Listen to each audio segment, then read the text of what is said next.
अप्रैल 2025 को एक सत्याग्रह दिल्ली के जंतर मंतर में हम करेंगे। उनके साथ भी घरेलू हिंसा होती है, उनकी भी प्रताड़ना होती है, तो उनके लिए भी कानून बने। पुरुषों को अपनी सुरक्षा के लिए, बचाव के लिए कानून में प्रावधान दिया जाए। जितने भी कानून जो है विशेष लैंगिक आधार पे जो बनाए गए हैं उसको हम बदलवाना चाहते हैं। हम ये चाहते हैं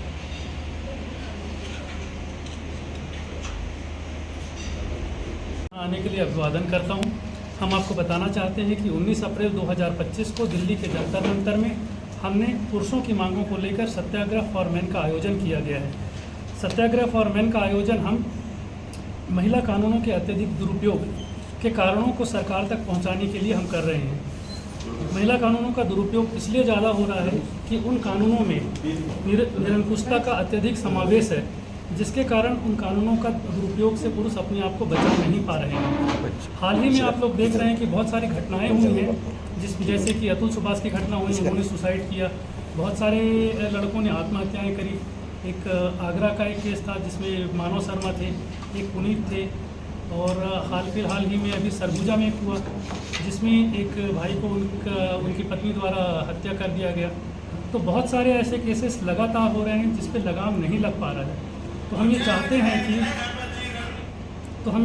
हैं कि कानूनों को बैलेंस किया जाए, पुरुषों को अपनी सुरक्षा के लिए, बचाव के लिए कानून में प्रावधान दिया जाए, ताकि महिलाएं जिनकी सुरक्षा के लिए कानून बनाया गया था वो दुरुपयोग कर रही हैं, उसे रोका जाए। तो इन विषयों पर डिटेल में आप लोगों को हमारे संस्था के अध्यक्ष श्री प्रमोद कुमार सिंह बताएंगे।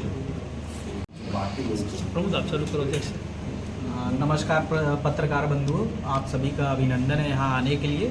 मैं प्रमोद कुमार सिंह, मैं मेंस राइट्स एसोसिएशन का अध्यक्ष हूँ। नमस्कार भाइयों, मैं सतीश कुमार चंद्राकर, मैं मेंस राइट्स एसोसिएशन का सचिव हूँ। नमस्कार पत्रकार बंधुओं, मैं मेंस राइट एसोसिएशन का सदस्य हूँ। मेरा नाम मनोहर दास है। नमस्कार, मैं राजेश सिंह ठाकुर, अपनी संस्था मेंस राइट्स एसोसिएशन छत्तीसगढ़ का कोषाध्यक्ष हूँ। नमस्कार, मेरा नाम रुपेश कुमार सिंह है, मैं मेंस राइट एमआरए ग्रुप का सदस्य हूँ। आज बाबा साहब भीमराव अंबेडकर की जयंती है और इस दिन को हमने इसीलिए विशेष रूप से चुना प्रेस वार्ता के लिए कि संविधान में समानता की बात की गई है, सभी के लिए समानता की बात की गई है, लेकिन कानून जो है समानता को स्थापित नहीं कर पा रहा है। कानून सिर्फ एक पक्ष के लिए बनाया गया, जिसकी वजह से अभी इस तरीके से उसकी जो बैलेंस है वो बिगड़ चुका है कि एक पक्ष उसका अत्यधिक दुरुपयोग कर रहा है और एक पक्ष सिर्फ उसको सह रहा है, जिसकी वजह से प्रतिवर्ष जो है पुरुष आत्महत्या की दर बढ़ते जा रही है। अभी महिलाओं की अपेक्षा 3 गुनी ज़्यादा हो चुकी है पुरुषों की आत्महत्या का दर। और हाल फिलहाल में आप सबने ये देखा कि कई सारे ऐसे केसेस हो रहे हैं जिसमें निर्मम हत्या हो जा रही है, पुरुषों की पत्नी द्वारा हत्या कर दी जा रही है। तो इस तरीके से जो है लगाम नहीं लगा पा रही है, जो है कानून व्यवस्था में ऐसा प्रावधान ना होने की वजह से इस तरीके के केसेस में लगाम नहीं लग पा रहा है और लोग निर्भीक होकर अपराध कर रहे हैं। कानून का जो दुरुपयोग कर रहे हैं उसको आवश्यक रूप से दंडनीय अपराध नहीं बनाया गया है, जिसकी वजह से भी लोगों के में कोई भय नहीं है कि हमको कानून का दुरुपयोग नहीं करना है। तो इस वजह से हमने विचार किया है, हम 40 से अधिक संस्थाएं जो पूरे देश भर में काम करती हैं सेव इंडियन फैमिली के अंतर्गत, उन्होंने ये विचार किया है कि 19 अप्रैल 2025 को एक सत्याग्रह दिल्ली के जंतर मंतर में हम करेंगे। और इस प्रेस वार्ता का मुख्य कारण भी यही है कि हम चाहते हैं कि छत्तीसगढ़ से भी बहुत सारे लोग जाएं। पत्रकार बंधुओं के द्वारा यदि ये प्रकाशित किया जाएगा तो लोगों जन भावना तक ये बात जाएगी कि ऐसी कोई आयोजन किया जा रहा है जिसका हिस्सा बनना चाहिए, इस बदलाव का हिस्सा बनना चाहिए। आप संसद में भी देखे होंगे कि बहुत सारे सांसद जो हैं इस विषय में बोल चुके हैं कि क्या हो रहा है अभी देश में और किस तरीके से इसको बैलेंस किया जाना चाहिए। हमारा एक और चीज़ कहना है कि बहुत सारे लोगों का ये कहना रहता है कि आप कानून को ख़त्म करने की बात करते हैं, जबकि पूर्व में तो ऐसी कोई घटना हो ही रही होगी जिसकी वजह से कानून बना है। हम किसी भी कानून को समाप्त करने की बात नहीं करते हैं।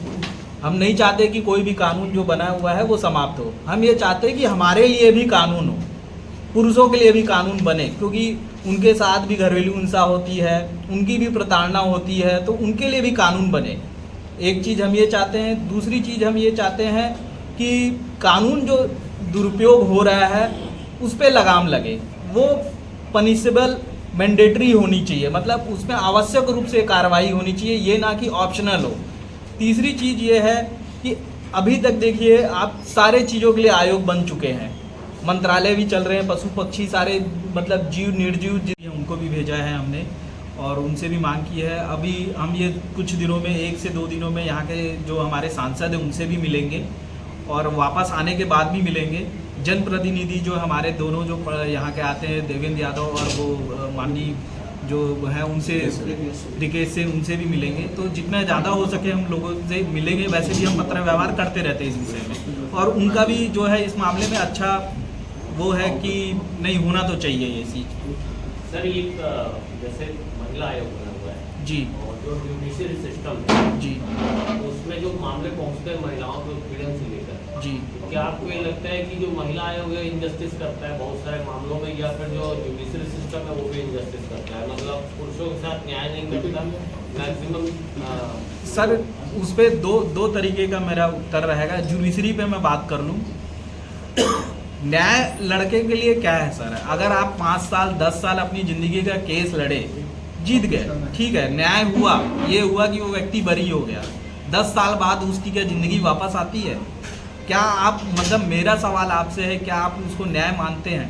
तो वो सारी चीजों में हत्या के मामले में भी 15 साल बाद बरी हो जाता है कोई, जी। उसके 15 साल में कौन लौटाएगा? इस पूरे सिस्टम के पूरे सिस्टम में ही, इस पूरे सिस्टम इसीलिए में अलग डिबेट हो सकती है। मेरा सवाल सीधा था कि जो महिला आयोग है, जी। मान लीजिए किसी ने महिला ने किसी पुरुष को मतलब प्रताड़ना का आरोप लगाया जी। और उसकी सुनवाई महिला आयोग कर रही है, जी महिला में भी सेंसिटिव महिलाएं बैठती हैं वहाँ, केसेस तो सुनती हैं, जी दोनों पक्षों को बुलाया जाता है, जी जज का जो भी पैनल रहता है उसमें भी दोनों पक्षों को बुलाया जाता है, जी। पुलिस में भी काउंसलिंग में ऐसा नहीं कि वन साइडेड कोई चीजें होती है, दोनों पक्षों को सुना जाता है।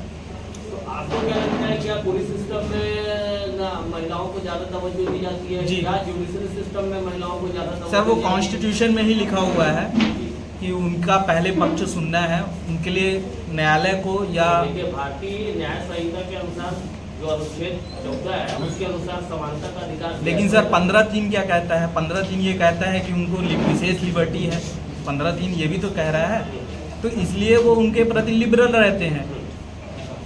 तो वो तो मतलब एक सिंपैथी जो हाँ सिंपैथी रहती है। प्राइमा फेसी सर उनको एडवांटेज मिलता है, सबको मालूम है कि उनको एडवांटेज मिलता है प्राइमा फेसी।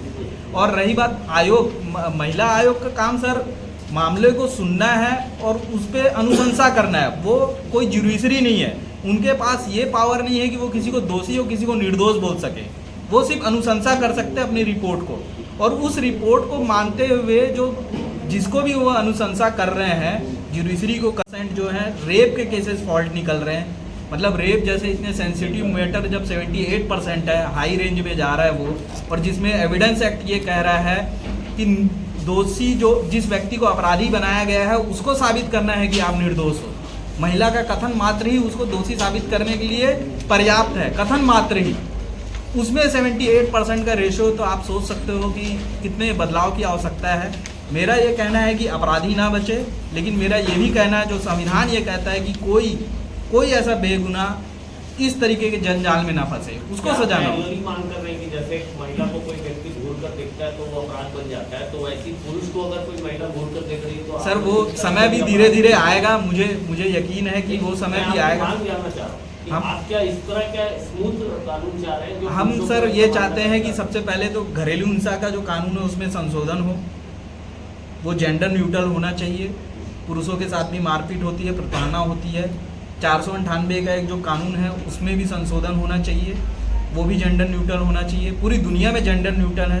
हमारे बाद जो हमारे से अलग हुआ जो देश है बांग्लादेश, वहाँ पे 498 के फेक केस में पनिशमेंट है। आप अभी 1 या 2 वीक पहले आप एक खबर भी सुने होंगे जिसमें एक महिला को 10 साल की सज़ा हुई है। सामान्यतः हम वहाँ पे देखते रहे हैं कि कभी 9 साल कभी 7 साल की सज़ा होती रही है। तो जब तक आप लॉ के मिसयूज़ को पनिशेबल नहीं बनाओगे, लोग डरेंगे नहीं। जब मेरे को ये हो जाएगा कि भाई मैं तो एक बार ट्राई करता हूँ, लग गया ठीक है, नहीं लगा तो मेरा क्या जाने वाला है, जब ये भावना किसी व्यक्ति के अंदर आ जाएगी तो देश किस तरफ जाएगा। अच्छा, आयोग बनाने की प्रक्रिया कितनी लंबी है आपको? आयोग मुझे लगता है सर अब ज़्यादा दिन नहीं है, क्योंकि अब सरकार के भीतर भी ये मांग उठने लगी है। सरकार अनुशंसा पे उनको विचार करना है कि उनकी अनुशंसा सत्य है कि नहीं है, सही है कि गलत है। आयोग की मांग की है, पुरुष आयोग की मांग की है। जी, तो आप लोग फिर वो पुरुष आयोग बनाने के बाद जब अनुशंसा वो भी करेगा। सर हमारा ये कहना है, जैसे एनसीआरबी का एक आंकड़ा आता है, एनसीआरबी का आंकड़ा कहाँ से आता है, या पुरुष महिलाओं की अगर कोई आत्महत्या हो रही है या कितनी क्यों उनको जनधन महिला वंदन योजना की जरूरत पड़ रही है, ये सब सारी योजनाएं हैं सर, वो महिला आयोग से जाती है। पुरुषों के इसलिए नहीं डेटा जा रहे हैं क्योंकि आयोग ही नहीं है कोई। डेटा कहाँ से सरकार तक पहुंचेगी, हमारी बात सरकार तक कैसे पहुंचेगी? और यदि आयोग की कोई जरूरत नहीं है तो सर इतने सारे आयोग बने हुए हो तो पूरे पैसे सेव होंगे, सबको भंग कर देना चाहिए। आप लोगों ने कैलकुलेट किया है क्या पर डे जैसे छत्तीसगढ़ में या इंडिया लेवल पे महिलाओं के साथ जैसे ज़्यादा फेवर वाले मामले और पुरुषों के साथ मतलब उनको नेगलेक्ट करने वाले मामलों की संख्या कितनी है अगर छत्तीसगढ़ और इंडिया लेवल पर अगर बात करें? सर पर डे का क्या कुछ आंकड़े सर हैं? एनसीआरबी आंकड़े तो मैं सीधा पूरे देश के आपको बता सकता हूँ। एनसीआरबी जो कहता है 98% अभी भी आयोग नहीं है, ना मंत्रालय है। तो हमारी ये मांग है सरकार से कि मंत्रालय और आयोग दोनों बनाया जाए पुरुष के लिए, ताकि जो डेटा है वो आ सके, क्योंकि ऐसा कोई मंत्रालय या आयोग ना होने की वजह से कोई भी डेटा एनसीआरबी में रजिस्टर्ड नहीं होता है कि पुरुष विरुद्ध क्या अपराध हो रहे हैं, इन सब चीज़ों पे ध्यान नहीं आता है। तो मैं ये पत्रकार बंधुओं से ये चाहता हूँ कि आप सब डेमोक्रेसी के चौथे स्तंभ हैं और हम भी उसी समानता के लिए मांग कर रहे हैं, तो आप सब इस गंभीर मुद्दे को अपना पेपर में प्रकाशित करें, जिससे लोग ज़्यादा से ज़्यादा वहाँ पे आ सके। प्रमोद जी, जगह देना चाहिए, दोनों सामान्य रूप से आगे बढ़ेंगे। इसीलिए मैंने शुरू में ही बोला, हम किसी कानून को ख़त्म करने की बात नहीं कर रहे हैं। ये सबसे मूर्खतापूर्ण बात होगी कि कोई व्यक्ति बोले कि कानून को ख़त्म करो। कानून की आवश्यकता बनी है, पड़ी थी तभी बनाया गया, लेकिन अभी ये मांग है कि नए कानून बने, उसमें जो पुराने कानून हैं उसमें थोड़ा संशोधन हो, उनको जेंडर न्यूट्रल किया जाए, ताकि लोग जो है जो इससे परेशान हो रहे हैं उनको भी सर्वाइवल के लिए जगह मिले। संतुलित समाज तभी बनेगा सर। जितने भी कानून जो है विशेष लैंगिक आधार पे जो बनाए गए हैं उसको हम बदलवाना चाहते हैं। हम ये चाहते हैं कि जो कानून बने गए हैं महिलाओं के लिए, एक तो यदि उसका दुरुपयोग होता है तो वो उसमें सज़ा का प्रावधान हो, आवश्यक रूप से सज़ा का प्रावधान हो। दूसरी बात है, जो कानून जैसे घरेलू हिंसा का कानून हो वो जेंडर न्यूट्रल होना चाहिए, उसमें पुरुषों को भी जो है अधिकार मिलना चाहिए कि वो भी जो है घरेलू हिंसा का प्रकरण दर्ज करा सके। इसके साथ ही हम ये चाहते हैं कि जो दहेज प्रताड़ना का जैसे महिला प्रताड़ना के जैसे केसेस होते हैं 498 से, उसमें भी बदलाव होना चाहिए, वो पुरुष भी वैसे केसेस कर सके, क्योंकि उनके साथ भी घर में प्रताड़ना हो रही होती है। तो ऐसे जो लैंगिक विशेष जो कानून बने हुए हैं, अब ये वक्त आ चुका है कि उसको जेंडर न्यूट्रल कर दिया जाए। और हम सत्याग्रह इसीलिए कर रहे हैं कि वहाँ पे सरकार से हम ये चाहते हैं कि इस सत्याग्रह में को देखते हुए जिस तरीके से जन भावना अभी बदलाव चाहती है, तो कानून में बदलाव करे और पुरुष आयोग का गठन करे। मेरा नाम है प्रमोद कुमार सिंह, मैं मेंस राइट्स एसोसिएशन का अध्यक्ष हूँ।